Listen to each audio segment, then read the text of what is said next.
So we are nothing really going on right now. Yeah, It's kind dog, of dog days, as they call them. yeah. It's then I'm just focused on first grade politics right now, which is it is an interesting thing because in kindergarten you have all your friends, and then there are the other kids in the other class, and then they mix it all up in first grade, and that's now some of your friends go in the other class, and some of the other class become your new class, and it's a whole drama. It's drama I've never been exposed to before, at least one that I don't remember being exposed to before unless I was there. So, yeah. Kindergarten to first grade, big transition. You know, I was telling my mom the other day how Hero is literally in the school that you went to, and in the room, or right around the room. Her kindergarten classroom was next to what had been my kindergarten classroom, and now her first grade classroom is next to what was my second grade classroom. And so I'm telling my mom this, and she's like, "That's amazing." You know the schools that you went to. Yeah, PTSD every time I set foot on campus. I was like, but it's got to be a wonderful thing. The elementary and high school that I went to, and the elementary school that I went to was literally across the street from my house. I used to walk from my house across the street to my elementary school, and gone, actually physically gone. And they built a school, a brand spanking wonderful new elementary school, a little slightly different place called Barack Obama Elementary School. You know, and I drove by it, and I'm looking at it, I'm like, man, who'd have thunk that this dude would cost me my elementary school? Because of this dude, they knocked down the school I went to. My actual physical high school, most of the campus, a lot of the campus is gone. Some of the campus is still there.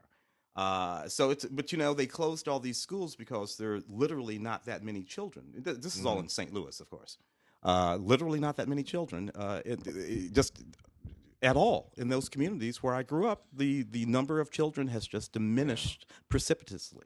Well, in our city, some of that has kind of happened. There used to be 3 elementary schools when I was growing up, and then they made them into 2. And then because the number of kids dropped, and then kids showed up again. It's all kind of economic based when you're in a small city. And then they added that third one again.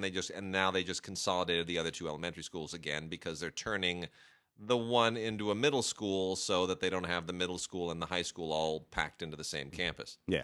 Never really understood that. If your middle school and your high school are packed onto the same campus, isn't it just one school? Yeah. You don't want middle school kids, so for me, I know they don't really associate with each other. They somehow keep them separate. It's because that's the other thing she told me.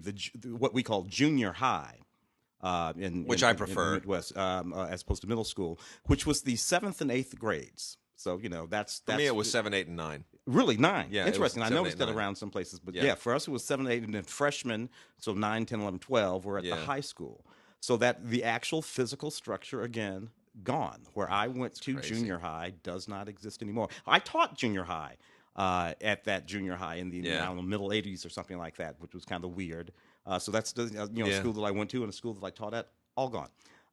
So I don't know. It's just a very sort of bizarre thing. But yours are hanging in there. I mean, they metamorphosize It depends on how many kids there are. It's a small community too, and two of the teachers at the elementary school also attended that elementary school with me. Yeah. And one of whom, her little boy, actually was in the same kindergarten class as my daughter. Well, yeah. So we grow roots. It's a replacement rate thing, though, dude. Because think about it. Yeah. So Hero replaces you. Yeah. So that's a nice thought. But you don't have 2 kids. That's true. Replacement rate you'd have to have 2 because you'd have to have one to replace. So that's still actually a diminished population over the course of the next 20 years. Very true. Because people don't have as many kids as they used to. I mean, you knew when I was growing up and when you were growing up, like late 60s, early 70s. There were Irish Catholic families in my community with like 14 kids. And this was like not weird. An ordinary family had 6 or maybe 4 kids. It was weird if there were only 2 kids in some family. You'd be like, where are the rest of your brothers and sisters, And single children like you, almost non-existent in my community when I was growing up. I can only think of one girl who was a single child when I was growing up. Yeah. But that Irish Catholic family with the McDougalls or whatever they were, 14 kids. Wow. 14 kids. Well, we are. I'm going to start with foreign this week. We got a good little handful of interesting foreign stuff to dig into. This is such an intriguing film. It's called Crosscurrent. It is a really really interesting poetic realism. It's a Chinese. I guess the only way to describe it is Chinese poetic realism. But there are. It's not magical realism, but it would be considered magical realism if they were speaking Spanish, I suppose. I would call it poetic realism in the Chinese school of filmmaking. It won the Silver Bear at the Berlin Film Festival, and it is quite an extraordinary looking movie. Its cinematographer is Mark Lee Ping-bing, who has been a cinematographer or a camera operator or in the camera department for a number of significant films, including In the Mood for Love and The Assassin and various others.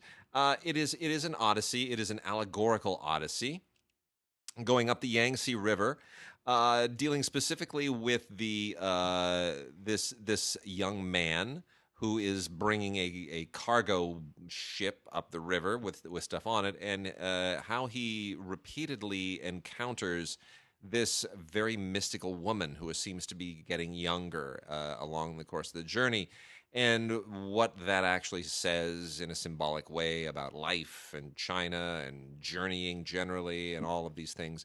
And there is of course a payoff at the end, which is quite interesting and provocative.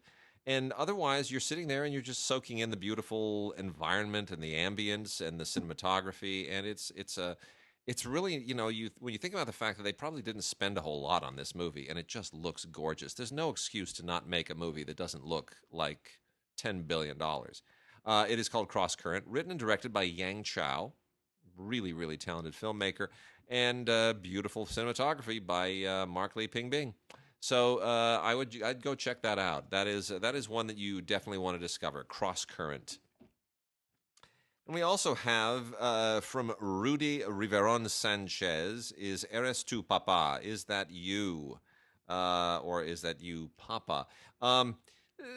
Not absolutely brilliant. This has been in a ton of festivals, and this is a Cuban film dealing specifically with with a particular Cuban family, and the overbearing presence of the father in this family, who has left a shadow on the family, and not in a good way, in a rather extraordinary and horrific way. And I guess you could call this a horror film of sorts, because they call it a psychological horror film. I think it's more horror. It's more than just psychological horror. It really gets into the externalization of psychological horror. It's very, very interesting. Doesn't completely work entirely. It gets a little dark at a certain point in ways that I think is a tiny bit contrived. It doesn't need to go that dark to make its point. It doesn't need to go into this kind of supernatural detour that it goes into, but nonetheless, it is. I think it suggests that Cuban cinema may be due for a comeback. The fact that a movie like this could be made in Cuba today is significant. There are things that would never have made it into a Cuban film, in the heyday of Castro. So obviously the reins are loosening a little bit down there, and that's always a good thing. Next foreign film here is One Nation, One King by Pierre Scholler. And this also was at a handful of festivals. This was, I don't think it won anything at any of them. This is from Icarus Films Home Video, and would make probably a good double feature with Danton, if you the Depardieu film, if you wanted to put them together. Danton is very specifically the political scenario that existed right at the beginning of the French Revolution. This looks at a young, kind of a peasant woman and a peasant man who represent the people, and this looks at what's happening on the streets in a very non-musical way. This is not Les Miserables. This is a very different take on what's happening on the streets in the aftermath of the French Revolution, and it is not necessarily a free of speed bumps and hurdles. It's it is a difficult moment, and it continues to be a difficult moment and a bloody moment. And so it's a pretty solid French film. It's not the kind of thing that is going to win any Oscars, but in terms of kind of parochial French historical cinema, it's top tier. Pierre Schuller is the filmmaker. One Nation, One King. And then we also have Tiger Milk by Ute Wieland, which is kind of a little bit, it's a teen liberation movie. It's about a couple of teenagers, a couple of 14-year-old girls, and just how they're coming of age in Berlin.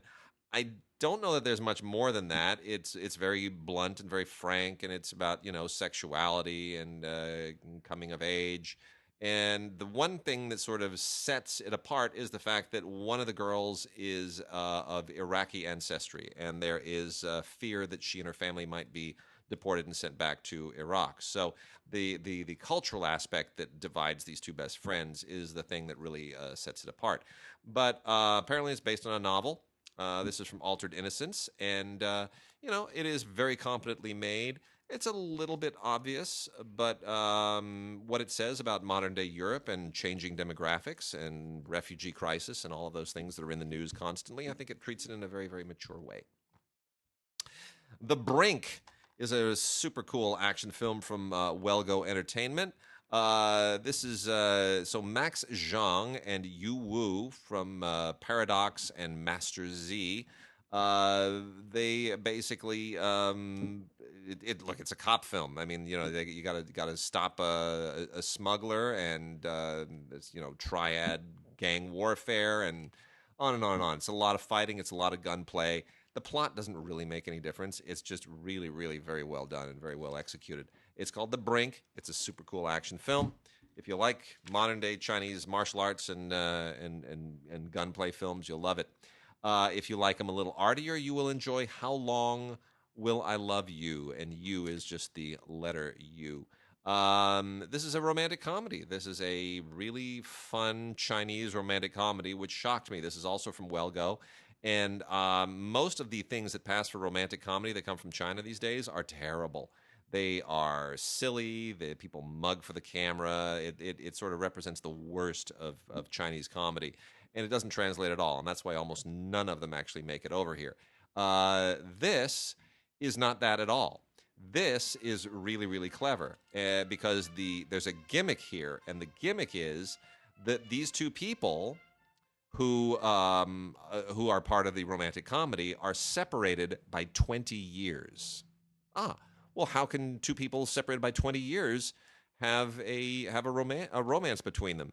The answer: they live in the same apartment, 20 years apart. Mm-hmm. And there's you have to sort of buy into the conceit that you can be in the apartment, that on one side of the apartment that goes into this decade, and on the other side of the apartment you go through the door, you go out into that decade. And that's the conceit, that this apartment somehow exists in two different years at the same time. And there is a kind of a weird time travel paradox where the room can start to collapse on itself if you don't sort of obey the rules. And this whole magic thing can go away. So this romance that these two people are developing may also go away because they're not meant to be together in these separate time periods. I like it. Anyway, it's a very clever conceit, and it's executed beautifully, absolutely beautifully. It's a very, very smart fantasy romantic comedy, and it is called How Long Will I Love You with You. Wonderful actors in this: Jia Yin-lei and Li Ya-tong. Really one of the most inventive Chinese films of this type that I've seen in a very long time. I thoroughly, thoroughly enjoyed it. Savage Wild, Sauvage Wild is not exactly one of my favorite French films of late, but a lot of other people have liked it. This is from Strand. It's basically, I mean, there are a ton of these movies made, and I don't really get the point of this one, but it centers around a young male hustler and his ramshackle life and all of the woeful things that happen to him, and how he, how the risks that are inherent in being a male prostitute. fighting for this corner or that corner with others, and his romantic liaisons, and the dangers of that, not just in terms of what might happen to you if you're with the wrong person, but in terms of other various sexually transmitted diseases. And whether or not it's possible for somebody who's committed themselves to this kind of a life, and this is the ultimate question, to find happiness, to actually make it out of that life at a certain point, to age out of that life, and to age into some kind of a normal existence with a way of being gainfully employed and so forth. Can you run away from this, or are you doomed to a young death? So, kind of cliche questions that we've seen done a lot. It's very, very explicit, which is sort of its calling card. It's called Sauvage Wild. Certainly for a certain audience, not exactly my speed. I've seen too many of those films, and most of them are Spanish, oddly enough. I'm not sure why that is.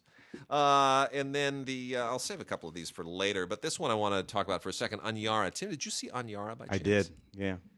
Did you like it? Yeah. Yeah, see, that was my feeling too. This is from Magnet, the genre wing of Magnolia. It is on Blu-ray. This is a Swedish film that was probably about as expensive as any Swedish film is going to ever be in Sweden. They poured a lot into this, and they cut a lot of corners too. So Aniara is actually a famous epic poem that was written by a Nobel laureate back in the 50s, a Swedish Nobel laureate. And the premise is that there is a spaceship carrying people to some human colony on Mars or wherever, and it winds up having a malfunction and goes astray and adrift, and winds up there literally for decades and decades and decades, and the people never get rescued. They just live the rest of their lives out on this stranded, drifting, wayward spaceship that can't get back on course in the solar system. And someone had the very, very ambitious idea of, hey, let's take this poem and let's turn this poem into a movie. Let's turn it into a big old long feature film. And it at 106 minutes, it's not that long, but relative to the epic poem itself, it's long. And it is a bit of a meandering story, as you would expect for something based on a poem. It's very episodic. Characters that you get to know at the beginning, some of them fade away. There's one character in particular who is sort of your through line in this female physician. But and there are others, the captain and a few other characters that certainly hang around. But on generally, it really doesn't go anywhere other than just sort of, isn't this a sad story? Let's see how weird and depressing things get over the course of decades, and how do these people maintain their sanity when they realize that they're doomed to spend the rest of their lives on an unmoored spaceship? I kind of feel like there are more interesting ideas in here than the parts are better than the whole. Yeah, I was looking for Tarkovsky, Solaris. Solaris, yeah, for sure. And it's and whatever. It's not so much, yeah. Yeah, it's not that. No. It's not that, unfortunately. It raises some interesting questions, but it doesn't really go anywhere particularly interesting. Yeah. Unfortunately. All right, what else we got? We have some sort of newish independent cinema. Yep. Some of which is sort of interesting for various different reasons. For instance, this little movie, Ms. Arizona. I hated this film. It's you know what I like about it? Film so much. Steve Guttenberg's in it. Yeah, but he's just playing this swarthy. He's such a gay cliche. It's just it is Steve Guttenberg just going to the nth degree and being as Gutenberg as we've ever seen him. But man, yeah. Okay. And it's about this woman. She was Miss Arizona 15 years ago. She's married. She's got a kid. She's bored. She gets assigned teaching life skills to these people at this shelter. These women that don't have any interest in any of the crap that she's talking about. Next thing you know, you're on sort of like after hours, sort of like roam through down the mean streets of downtown. It's like a girls' night out. Girls' night out. Where that's all fine. But yeah, Steve Guttenberg, Missy Pyle's in it too. Yeah, they show up in the and lots of drag queens. Lots of drag queens. They show up in the oddest places. Into the Ashes. Look again. James Badge Dale and Frank Grillo in this movie. So significant sort of figures, and this is just a sort of standard crime kind of thing. This guy, he was in prison, had a violent history and everything. He got rid of all of that. Now he's got the wife, he's got the kid, everything's fine. But his old partners, his old crew, know that or believe anyway, that he stole some money. And they come back and they do a thing to his wife. Well, now this guy's got to decide what he's going to do about this whole thing, and it becomes one of those. And I suppose that's all fine. It's just that movie has been made 50,000 times. I know. And unless you got a reason to make this movie, something's a hook, a twist, or something about that, then there's no reason to make this movie again, even if you do it fairly well, because it's just been made too many times. Into the ashes, that is. This is a little creepy ass horror movie called Darlin. And it's about this teenage girl who's found she's found in this Catholic hospital near these woods. She's feral. Just flat out crazy feral. Nevertheless, the church takes her in, the bishop, the nuns, and they're gonna use the power of the church to bring her around to being civilized. But there's something else going on. Yeah, and that's kind of interesting. I love the name of the director. Pollyanna McIntosh is the name of the director. Okay, Pollyanna McIntosh. That's a very that's a good name for a marquee. Yeah, anything with the word Pollyanna in it. So a fairly wicked little horror movie too. Then we got this big old epic sort of There Will Be Bloodish style film called The Iron Orchard. Set in Texas, West Texas, late 30s, when that big oil rush thing was sort of popping off there, and it was just the wild badlands of Texas, and oil men and oil barons did what they could. Young man arrives in the scene of all of that, and tries to make his way in that world with pretty much everything set against him, except the love of a good woman.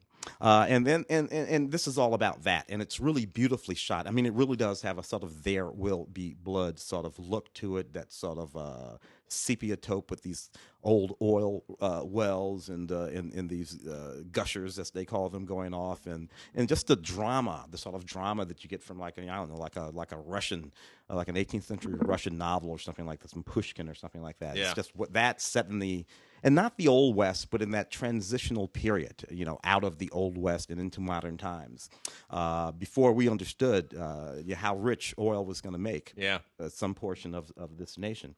So it's a really, really good movie on Blu-ray. I wish that they would have put something on it by way of special features, but not much there. Bummer. Got a couple of faith-based films. This one's called Canal Street. Michael T. Williamson, Mekhi Phifer, a lot of Lance Reddick. They're getting some A-list actors in these things now. These are actors. Lance Reddick is the guy that we were talking about last week in John Wick 3, the Brother West. Right. Yeah. Mekhi Phifer in this movie. So this is about a young man who gets accused of a murder of a classmate of his. His father, who is an up-and-coming lawyer, believes his son when his son says he didn't do it, and he sets out to defend his son in court, and all of the forces that he marshals to help him, which includes his faith. It's a powerful and moving movie. Again, a faith-based film, but it doesn't live in that spot quite so. Yep. Now, on the other hand, Catching Faith 2, The Homecoming, which we're giving away, by the way. We have 5 giveaways on that, and it kind of lives right on that spot. Yeah, this is a faith-based film that is a faith-based film. They just put it right there in the title. Yeah, so that you can make no mistake. But the first one apparently did well enough to justify this one. Oh yeah, did real well. Anyway, it's about this family and the trials and tribulations of the Taylor family and what they're going through. And he loses his football career, and she's got this job, and her mother has Alzheimer's, and all of that's going on. And what are you going to do? Well, at the end of the day, you pray. Yeah. And everything comes together. Nevertheless, it's Dove approved with a 12+ rating. Wow, I don't know what that means. I don't either, but it's right there on the box. I know what Dove is. We are giving away 5 of those, so go ahead and send us an email to gods@digigods.com or gods@cinegods.com. Just put faith in the subject line, name and address in the body of the email, and if we get it by the 16th, we will pick 5 lucky people to send that on out to you. Knock off this Disney movie real quick. Yeah. Because Sophia Wiley is in it, and I'm just nuts about her. I love these Disney anyway, this is a girl's soccer movie, and it's about this girl that goes to a new school and she has all these kids who are being mean to her. She's really, really smart, but she's really good at soccer too. and it's about how she's going to balance out those two things as she takes care of the bully girl. I love these movies. Yeah, they're just so much fun. Bennett like Beckham and Gracie, any girl soccer movie I'm into. Yeah, it's fantastic. And this movie is 82 minutes long. Yeah, God bless gotta him. love it. You gotta love it. God bless him. Yeah, a lot of fun. Anyway, back of the net. Hit a few docs, and then we're going to get into some classic movie titles. There's some really, really interesting docs that we've got here. Bloodlines, The Art and Life of Vincent Castiglia. The really utterly fascinating figure that I'm completely otherwise unfamiliar with. Vincent Castiglia is sort of a very, very graphic. I don't want to compare him to H.R. Giger, but it is there is a Giger-esque kind of a quality to what he does, and that's what this is. This is sort of looking at his artistic the darkness of his artwork, and where it comes from, and what his inspirations are, and people that love him. A lot of interesting people in here. The Margaret Cho is in here. Greg Allman. Who else? Danny Fuentes. Some really interesting figures who all dovetail with his work and his life. It's interesting. It's very, very interesting.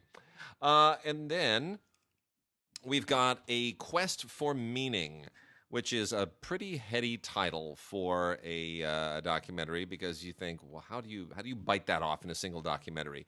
This thing has been at a number of festivals, and it has won the top award at nearly all of them, and they brag rather extensively about that. This was made by Nathaniel Coste and Marc de la Menardière. This is a globe-trotting, rather extensive attempt to get around the idea of how people deal with crisis and a lack of meaning in the modern world. And it is a huge thing to bite off. It's rather extraordinary that they go as far and as wide as they do in this. I don't know that they are entirely successful. It is really pretty difficult, but because they wrap this thing around a road trip and they personalize it, that then sort of justifies the fact that you're not making this an authoritative film, and that is exactly what they do. So it's two guys who basically just decide that they are going to cover this topic based on what they bump into along the way of their road trip, and so it's more of a question than an answer. And in that regard, I can actually sort of excuse some of its oversight and the things that it doesn't do particularly well. It also includes a 26-minute short film that they made. That's kind of it's sort of what I guess initiated the subject in some sense. But yeah, as long as you approach it as an instigation point and not a conclusion, that's probably the best way to do it. Symbiotic Earth, How Lynn Margulis Rocked the Boat and Started a Scientific Revolution. There's a long title for you. Directed by John Feldman. And if you're not familiar with Lynn Margulis is a scientist, but one with some very unusual ideas and theories. And she started to kind of come of age in the 1960s and suggested the idea of symbiosis, and which is that how to even kind of get into this. It's the idea that the random that evolution is sort of a process of chaos and randomness is maybe the best way to describe it. And there are all kinds of tangents to this idea that get very unusual, and they're a little bit controversial. So in any case, John Feldman basically tries to wrap himself around all of her theories and what they mean, and whether or not this is her ideas have come of age in the modern world, whether or not our digital era and all of the things that we are encountering digitally and environmentally and politically have opened the door to these ideas, or whether or not they remain kind of outcast ideas, a little too fringe. So that's what it is. If you're not familiar with Lynn Margulis, I might do a little research into her first. Otherwise, it'll be a shock to the system. But certainly some very interesting stuff there. Trail of Tears, 36 documentary collection from Mill Creek, is all about the Native American experience. and some of them are better than others. Native America is the one that really kind of anchors most of this. It's a 32-part Native American Voices from the Land. That's 32 of the 36 documentaries alone. It's a 32-part, very, very intensive documentary that gets into really the history of Native Americans and tribes and politics and culture and environment and all of that stuff rather extensively. It's a little dry, but it's never uninteresting. The other four are Black Indians, An American Story, which is something that we talk about a little bit, but not really enough, which is the Native American ancestry of tons and tons of Black Americans. Yes, including me. Yeah, I mean, look, and the Native American blood runs deep in all Americans. Eventually it gets into all of us. My wife, my daughter. I'm one of the few that probably doesn't. Apparently not Elizabeth Warren. Not enough, anyway. Whatever. Anyway, that's a political joke. Our spirits don't speak English. Indian boarding school, which is about a very, very unfortunate episode where the United States government sort of tried to breed the Indian culture out of Native American kids by putting them through these boarding schools. And then Native American healing in the 21st century looks at the persistence of certain healing principles and rituals that have stood the test of time, plants, medicinal uses of all kinds of organic compounds. And lastly, Trail of Tears, Cherokee Legacy. This all goes back to the rather horrible and shameful episode involving Andrew Jackson when he signed the Indian Removal Act. And what that did at the time. That's a really, really tragic story. So Trail of Tears, 36 documentary collection, 32 of which are a single documentary series. 14 hours chronicling America's indigenous people. Last three docs here. Secret Stories of Hitler. I don't know how many secret stories there still are of Hitler. We've kind of done this to death. But these, I guess it's a catchy... It's a catchy title. This includes both Swastika, which is a documentary that is, I don't know. They call it the most controversial documentary about Hitler ever made. I don't think so. It's got some private home movie footage in it that was shot by Eva Braun, which I think we've all seen. It's Hitler just being, like, "Hi, I'm Hitler. My name's Adolf. I like dogs and picnics." I don't know that that's really that controversial. We've seen it before, but it certainly does give you an interesting perspective on who he was privately. Hitler, the Untold Story is the bulk of this. It's a 6-part series all about Hitler's political career and, how he rose to fame. I grew up with this story. I know the story intimately. Maybe you don't. If you don't, it's worth it. But there's also nothing particularly new here. And then lastly, there's a thing on U-boats called U-Boats, Hitler's Sharks, which is, all about U-boats and their role in the Second World War. And also not terribly interesting unless you're a real big groupie about U-boats. Related to that is World War II, Behind the Front Lines, the War That Shook the World. This is 20 hours of World War II documentary footage, and also from Mill Creek. It's stuff that has been seen extensively before. It is not new, but if you don't have any other documentary material on World War II, you should definitely get this. It's something to show the kids. It's something to have around. It certainly covers everything that you could possibly want it to cover. It includes the 5-part series Combat Aircrafts, and then the 21-episode show The Finest Hours of World War II, which, again, really just kind of rehashes a lot of other shows, but in a very, very competent way. And then the last one is a documentary called Waves of Freedom, which is all about volunteer sailors after World War II who helped break the blockade of Palestine, if you know that. That's sort of what preceded the creation of the State of Israel. Not really exactly a World War II story, but they tag it on here. Anyhow. And then the last doc, I absolutely love this film. It's called Nana. And this is a beautiful, beautiful, beautiful story of an Auschwitz survivor who had served as Dr. Joseph Mengele's translator. and she is now a grandmother, and she survived Auschwitz, and she survived everything that horrible war and the Holocaust had to throw at her. She is, of course, long deceased. The subject of the film, Marilla Michalowski-Diamant.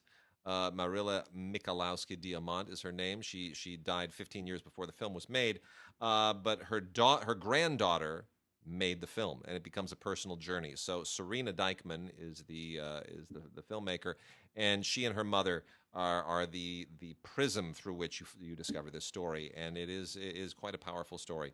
So, and 25-year-old filmmaker, who has a great deal of depth to really tackle this family story and then tell it in a way that is meaningful and accessible to everyone else. And the movie is Nana. It's a great movie. What do we got, Tim? Let's see. I guess some of these we might call classics. Some of them are classics, but there are a few in here that they're calling classics from 1985, and that's kind of pissing me off. But not the first one. That we will call classic. The Ugly American adaptation of the novel Brando from 1965, I believe. 1963, actually. Really, really good political thriller. Brando is playing an ambassador to the small South Asian country, not unlike Vietnam. Not Vietnam, but not unlike Vietnam. In the South in the North are the communists. In the South, it's a weakened democracy, not unlike Vietnam. And his job is to build this road to the interior of the country to keep the connections together there. And it's all about how, from the moment that he gets there, there is this activist in the South who may or may not actually be a communist, who simply does not trust him. And it's really about how Western culture, insinuated itself into these East Asian places, and attempted to impose democracy, Western-style democracy, support or prop up democracies, where a good number of the people, frankly, sometimes the majority of the people, didn't want a Western-style democracy. And looking back at this movie from the perch of today is really, really an interesting thing. Pat Hingle in the film, Sandra Church, Pat Hingle was fantastic, and there's Marlon Brando, in a subdued performance. In that, not all Brando, not all Stella and all that kind of stuff. The New Kids. This is one of these films that they put in the classic. These are those. What are these again? This is Mill Creek. They're retro VHS line. Yeah, the retro VHS, because they all look like they're in VHS boxes. Yeah, so the partly slipped out of the VHS boxes with the ratings and stuff on them. So interesting thing about this film of The New Kids, 1985, I believe that it is. A brother and a sister lose their parents. They have to move to this hick town in Florida. Where there are a bunch of these country bumpkins, and they come after him, and they come after his sister, and eventually he has to defend his sister, and his sister has to defend the sister, played by a very young Lori Loughlin, of the school cheating scandal, in Full House and other things, but a very young Lori Loughlin here. The score for this film, The New Kids, Lalo Schifrin, dude, sweet. I mean, he did a lot of stuff we forget about. Yeah. He was a journeyman. He was a journeyman guy, and so he knocked this one out. So Columbia Pictures. I remember this movie when it was in theaters. I went to see it. It was pretty good. Interesting. White Line Fever from the same period, probably 1987. Actually a little bit sooner. This 1975. So. It's about this Arizona long haul truck driver, and him doing his thing out there, and he gets this gig with Slim Pickens to haul some stuff, but through some tomfoolery, it ends up being an illegal load of drugs. Right? He don't want to do it. He ain't gonna do it. So the bad guys come down and they beat him up, and they beat up his wife, and they kill the unborn baby. What's he gonna do? He's got to go kill them all now. And that's what this is about. They used to make these movies all the time back then. Basically, they were all set up as revenge movies in one way or another, not unlike The New Kids that I just pointed out there. Neat thing about this movie, directed by Jonathan Kaplan. No kidding. 1975, directed by Jonathan Kaplan, man. Coming out of the Corman School. Just coming out of that Corman School. Yep. Jan Michael Vincent. So sad. Yeah. Oh well, what are you gonna do? Now, this one pisses me off, too. I don't classic. Roxanne, for God's sake. Steve Martin's Steve Martin's Roxanne, 1987. I remember the day we went to see this movie. Literally, it was Saturday evening, and this was just one of the most wonderful, romantic, modernist takes on the Cyrano de Bergerac story that it's just ever. And the thing about Roxanne still works to this day. I know this movie still works. Daryl Hannah, of course, is just so funny and so sweet. That fantastic scene in Roxanne when Steve Martin has to all the jokes, and how many jokes can you come up with about my nose? Just one of the most excellent and meticulously executed moments of comedy ever captured on film. That is. And he's wonderful in this movie. Fred Shepsey, forget about Fred. Fred's still around. Fred's still working. I interviewed him not too terribly long ago. Fred. Manson family movie. Oh gosh, I hated this movie. It's a movie that presumes, the conceit is, the thought was that the Manson family had actually there had been a television truck stolen in 1969, right before the slaughter. Right, and the truck was found. So the idea is that they took that equipment out of the truck and went around and videotaped, probably in, I don't know. I can't believe that any of the people in the Manson family would have understood how to use videotape equipment from 1969. So that's nuts. Anyway, this presumes that, and presumes to have found and sort of pieced together the film that Charlie Manson intended to make. And it's just dumb. So I wouldn't bother with it. But look, if you're just like fixated on it, it's a 2-disc limited edition Manson family movies. It means to be a sort of Blair Witch of the Manson family movie era, but whatever that. Got a really cool silent film here. This is an Indian silent, and that's a big deal because the silent era, the movies of the silent era are typically so there are French silents and there are Russian silents and German silents and American silents. And that's sort of the top tier. And then you're like, oh yeah, okay, I understand there were some Italian silents. Mexican. Yeah. And there were some Mexican silents. And there are quite a few Japanese silents we don't see a lot of. And there were even some British silents, Hitchcock started, Hitchcock started in the silent era. So you kind of expand out there. They're not the ones that you hear the most about. It's primarily Russian and German and French. Those are the ones, and American. Those are the ones that you hear most about. Then you sort of draw it out, and then you find out it was an Indian silent. I didn't know that. There were films in India. There sure were. And this is one of the best, and it is extraordinary, and it's a wonderful thing that they've brought it back out. Now it is still you have to remember, India in the silent era is part of the British Empire. So this is you could argue this is a British silent technically. But it is an Indian story, even if it's not an Indian filmmaker. The director is Franz Osten. And the movie is Shiraz, A Romance of India. And it is shot entirely with an Indian cast in India, restored by the British Film Institute, BFI National Archive. And they have a new score that they commissioned from Anushka Shankar, which is beautiful and is perfect. And the film was produced by an Indian movie star at the time named Himanshu Rai, which I didn't even realize that Bollywood was kind of a full-blown thing already in the silent era, which it was. And, just like the Japanese film industry was. The two oldest studios in the world, by the way, are both Japanese. Yeah. They go back to the 1890s when they Shokiku, and I think, what's the other one? I forget the other one. But Shokiku is the oldest studio in the world. And, it's well over 100 years old. Yeah, older than Pathé. So Himanshu Rai, older than Pathé. Himanshu Rai produced this and acts in it.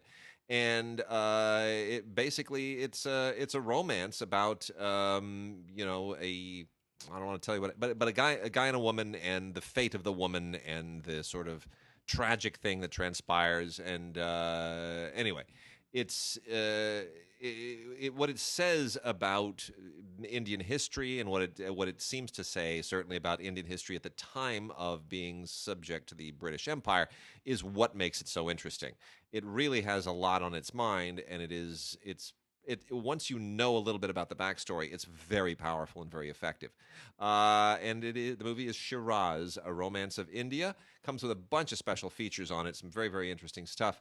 There's a restoration demonstration from 2017, a thing from 1944 on musical instruments of India, which is really, really interesting. And and some public information films that were made in India to promote Indian arts and culture. It's very, very cool. And then from Warner Archive, we have 3 from Warner Archive. One DVD-R, and the other 2 are Blu-ray. The DVD-R is long overdue. I'm so glad they finally got this out. It's the best of Pete Smith's Specialties, Volume 1 on 4 discs. Pete Smith's Specialties were, back in the day when you'd watch a movie, it wasn't just a movie. There was a short, and there was an animated film, and a newsreel, and it was a whole evening at the movies. It was like a whole binge-watching event. There was a lot of stuff going on, and sometimes even in the 1930s, you'd have a live musical prologue. There were a lot of things going on. And Pete Smith was a publicist at Warner, well, not at Warner Brothers, but at various studios. And he was a publicist who then became a narrator for MGM. And MGM, then the MGM library fell in with Warner Brothers, and all these things kind of came into the Warner Brothers library. But what he did at MGM, he converted himself from being a publicist to kind of a short film producer / documentarian / travelogue guy. Anyway, these movies are really quite amazing. They're just kind of I guess the funniest home videos. The original America's Funniest Home Videos is probably the way to do it. There's all kinds of stuff in it, like things on animals, like David Letterman's stupid animal tricks. There's stuff that's kind of like that. There are insightful little advice, anecdotes about all. I mean, it's just they run the gamut, and they're all over the place. And there are 4 discs, and there've got to be like 100 different things on here. They're very short, and they're very quippy and sort of light and flippant, and they're just little slices of life and cool little anecdotes about things. And people loved them, and they were just hugely, hugely popular at the time. And some of them are about just the dumbest, most trivial stuff. But they are historical artifacts now, and they're anecdotes, and they're really, really charming, and they're just beautifully put together. And Pete Smith became kind of he had his one little corner of the world, and he did an amazing job with them. And this is the best of Pete Smith Specialties, Volume 1. Yeah, so I love those. Hopefully a lot more will come. It's a really great slice of movie history that just gets forgotten. And then the 2 Blu-rays from the Warner Archive collection are really, really cool. I'm kind of amazed that these almost fell through the cracks. So bravo to the Warner Archive people for digging these up. This is an old the first one is an old RKO film directed by John Ford. It is called Wagon Master, and presented by John Ford and Marion C. Cooper. If you didn't know that Ford and Cooper ever had a relationship. Wagon Master is, again, not exactly one of the all-time great Ford films, but made in 1950. It's right there in the pocket of when he's doing some of his best Western work, and it's one of his personal favorite films. It's one that meant a lot to him personally, and has a wonderful cast: Ben Johnson and Ward Bond from Wagon Train, and Harry Carey Jr., and it is exactly what the title says. It's about the master of a wagon train, and what happens to this pioneer wagon train along the path of trying to get to where it's going. And it's really sensitively done film. It's not a rollicking Ford epic in the sense that some of his other westerns are, but it has all of the sensitive touches to it that you would expect from his stuff. It really it's really a rock solid entry in the Ford oeuvre. The other one on Blu-ray, is also an MGM CinemaScope film done in beautiful widescreen, really, really terrific widescreen, originally made in 1955, and it is Moonfleet, kind of a second-tier MGM film at the time. It's got George Sanders is probably the biggest name in it. Stuart Granger, kind of a big name still at the time. Stuart Granger and George Sanders holding it down, and this is a rather how to say it? It's an unusual movie for Fritz Lang because Fritz Lang has sort of there's sort of two sides to his career. Fritz Lang made obviously all the great silence that he made in Germany in the Expressionist period, and then he came to Hollywood and became basically a director for hire and added a bit of an interesting flourish to a lot of otherwise unremarkable movies and certainly some thrillers that were done in a very, very interesting way. This is not any of that. This is kind of an oddity in his body of work, and it's a period drama that centers around the village. The title comes from a village, which is a village called Moonfleet, which is in Dorsetshire in England. And it's all about a young boy's coming of age in this 19th century, this kind of rough and tumble 19th century environment in the middle of England. And it has there are aspects to it that might resemble Great Expectations, other aspects that might resemble Robert Louis Stevenson's Kidnapped. It sort of owes a little bit to, Dickens and Stevenson and all that. But it's not as interesting. And ultimately, it's really just about the adventures of a boy. It's a German director doing an American film set in England that looks a little bit like some British novels, but which maybe has more the spirit of Mark Twain. That's what Moonfleet is. It's a very unusual, kind of curious film, but it's entertaining and it's well done, and it is Fritz Lang, which makes it worth paying attention to regardless. So that is from the Warner Archive Collection on Blu-ray. Got anything else there, or should I hit the rest of these? Well, I'll knock off a couple of these, and then All right. You can bump over to some of those. Some of these are a little bit interesting. Again, we are into the sort of indie, newy, movie-ish kind of run. For the first one being a lovely little movie, and I'm not a big fan of these dog movies. It seems like every week now there's a movie about a dog doing something, a dog's life, a talking dog. There's all these dog movies. This particular one I rather enjoyed. Belonged to Us. It's about this German Shepherd that escapes from an underground dog fighting ring and stumbles into the lives of this family. And the dog can't talk and he can't think and he doesn't have premonitions or anything. He's just a dog. And he hangs around and he with his tongue hanging out and he follows the little girl around. If you're going to make one of these movies, that's the way to do it. You don't have to imbue upon the dog some sort of special power. The special power of a dog is being a dog. That's its special power, and this movie knows that. So good on it. One Bedroom. I rather enjoyed this movie. Reminded me of a middle '90s Spike Lee film, sure, or one of those directors set in Brooklyn. This black couple who are kind of breaking up.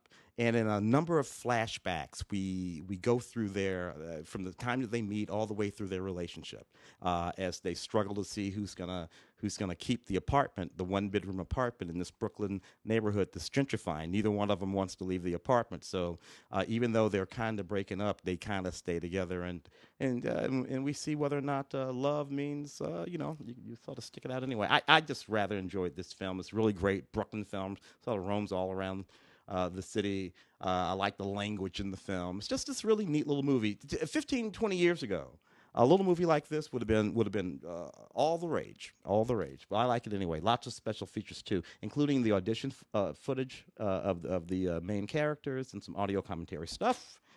13 Graves. This is a movie that simply tries to do too much. Just so you start out in this genre. You got a couple of serial killers. The serial killers are in this sort of mob graveyard near this old forest to bury their recent hits, right? So first of all, you got a serial. I said serial killers. What I should have said is hitmen. Now, after they bury these hitmen, now it turns into a serial killer, man. Because there's a serial killer in the graveyard that comes after the hitmen. Can't leave enough alone. Yeah, come on, man. Just pick a genre. Yeah. Don't just jam them all together in there like that. That's stupid. This one kind of does the same thing a little bit. It's called Strawberry flavored plastic. It's about these guys. They're documentary filmmakers. It kind of reminds me of Man Bites Dog. They're documentary filmmakers. They decide to make a narrative film. It's going to be a slasher movie, but they want someone who's had like experience, like in jail and all that kind of stuff. So they get this guy, and he comes out. He tells them this whole story about him, how he was in prison, but in fact, he's never been to prison. However, he is a serial killer. He's just never been caught. So now they've been making this movie with this guy who's an actual serial killer and been doing all these murders, and they have to decide whether they're going to keep making the movie or turn this guy in. And of course, they decide to keep making the movie. So yeah, in that way, it kind of reminds me of Man Bites Dog just a little bit. Let's see here. This one was again a little bit interesting, but tries to do too much. Dark Sense. So you got this guy who's a psychic, and when he's a child, he sees the murder of one of his friends right before it happens, him and his family. He's not able to stop it as a child. Then, as a psychic, he sees his own killing by this serial killer. It's very traumatic, and it ruins his ability to do his psychic thing, yet he has to stop his own murder by this serial killer because he knows it's going to happen. Again, it's just doing a little too much. It's based on a novel, which I haven't read, of course, but I just felt like if they had dialed it back a notch, that would have been much better. Another one of these movies here. Can we watch? You have these kids, they go out to this cabin, they're going to make this movie. These people in masks start showing up, looking at in the window and all that. Oh, no. What are they doing? They're making a movie of them terrorizing the people making the movie. But, of course, these people are making a movie of them as they are being terrorized by them as they are making their movie. I think I understood the first part of that. Yeah, well, it's one of those kind of things. And of that, to get to this last one, Andrew Garfield and Riley Keough in Under the Silver Lake, a kind of modern noir set in Los Angeles. Silver Lake is a community here in Los Angeles. This young man sees this young woman in the swimming pool, alluring young woman in the swimming pool. They get to know each other a little bit. Next day, she's disappeared completely, just gone. He decides to go out looking for her and finds himself just traveling down into the dark, murky sort of underbelly of Los Angeles. And it's an okay sort of surreal noir set in the daylight. Not bad, but not fantastic. We're going to go out with some Kino and Criterion here. From Criterion, from Kino to start is a Western, Man Without a Star, 1955 as well. A lot of Westerns in 1955. Mm-hmm. Unlike the Fritz Lang, this one's a little bit more mainstream. It is a Kirk Douglas movie, Man Without a Star, directed by King Vidor, also a veteran of the silent era. And it's fun. It's not great, but it's fun. And basically it is Kirk Douglas running interference between Gene Crane and Claire Trevor. Claire Trevor is a hilarious Western madam prostitute. Yeah. And she gets him to get all Shane, get him to get off his, wandering cowboy thing and just get all Shane and defend the town. And, it's basically, fighting the evil landowner and rancher, and in this case, Gene Crane. But Claire Trevor kind of steals the movie, to be honest. She was in Key Largo. Yeah. Claire Trevor really, really kind of steals it. Kirk Douglas, got to give it up for Claire. She kills the movie. Also, the 1927 version of Uncle Tom's Cabin from Kino Classics, beautifully restored. Really, really extraordinary. This has a movie tone. This is the original 1927 release, and has a movie tone score by Erno Rapé on it, which is absolutely perfect. As a historical artifact, this is just truly fascinating. The story itself obviously has one role to play in American history, the book. And then as adaptations of Uncle Tom's Cabin are a whole separate discussion. And this movie in particular, really from an artistic standpoint, historical standpoint, and in terms of the casting as well. James B. Lowe. Yeah. I mean, it's quite a remarkable James B. Lowe playing Uncle Tom. Mm-hmm. Lots of extras on here as well. The cut here, there are a lot of different cuts of this, as I've been led to understand. This is the 1958 reissue version, which includes narration by Raymond Massey, and there's a really interesting essay by David Pierce in the booklet, which kind of gives you a great backdrop on it. And there is also a 2K Master version of the 1914 World Film version, starring Sam Lucas, which was preserved by the Library of Congress. I was unfamiliar with the 1914 version. Me too. Did not know that that existed. So this is a wonderful educational thing as well. There's also a 1910 Vitagraph version that they include here that I was familiar with, which is also not very good at all. So 2 previous versions plus this rather extraordinary Uncle Tom's Cabin from 1927. And then the last 2 from Kino are Derek Jarman films. Derek Jarman, of course, the very aggressive filmmaker, the British filmmaker who died from AIDS, without whom we would not have Tilda Swinton. He basically made her career. The first of these is The Garden, and very just as avant-garde and daring as anything that he made. The Garden is from 1990. It is very dreamlike. It is basically his response to the AIDS crisis, and it's a cry. It's a very avant-gardist cry of rage and passion and sympathy, and it's a very, very intimate film at the same time. Really no other way to describe it. This is from Zeitgeist, by the way, through Kino. And the other one, also from Zeitgeist through Kino, is Blue. And Blue is a blue screen with Jarman's own dying narration over it. And it is haunting, and it is powerful. And sound effects and music and really, it is as unusual and difficult a film as anything you will ever see. Jarman is an acquired taste. There's no doubt about it. But there are lots of bonus features on both of these. There are audio commentary. There's audio commentary in particular by Sam Dean on The Garden that is absolutely superb and perfect. And then there is a section on here called Hard to Imagine on Blue, where John Maybury kind of gives you a little bit of backdrop into how Jarman got to make the film and what brought him to that point. And then I also really enjoyed Glitterbug, which is from 1994, which is a compilation of all of Derek Jarman's home movies to a score by Brian Eno, which is poetic and perfect. And then lastly, here is our criterion. It's a Marco Bellocchio movie from 1965 in just sizzling black and white called Fists in the Pocket. It's been previously released by Criterion on DVD. It is finally on Blu-ray. A lot of people have been begging for this to be on Blu-ray. And they did a 4K digital restoration with Marco Bellocchio on this. This has the complete original mono soundtrack uncompressed, which is really important because it's super, super textured. And this is a sort of a late stage Italian neorealist film. Marco Bellocchio is not a neorealist director, but he began his career kind of coming out of that. And this is his debut film. And it has one foot in his future filmography, but it still also has a foot very much in the neorealist period. And it also seems to have a little bit of the French New Wave going on in it too, to be honest. I think but some might disagree. But nonetheless, it's a pretty extraordinary movie about one man who is trying to cope with some very unusual difficulties in his family, and it's an unusual family, and what he actually does is very unusual. And it says a lot about Italy, and it says a lot about cinema at the same time.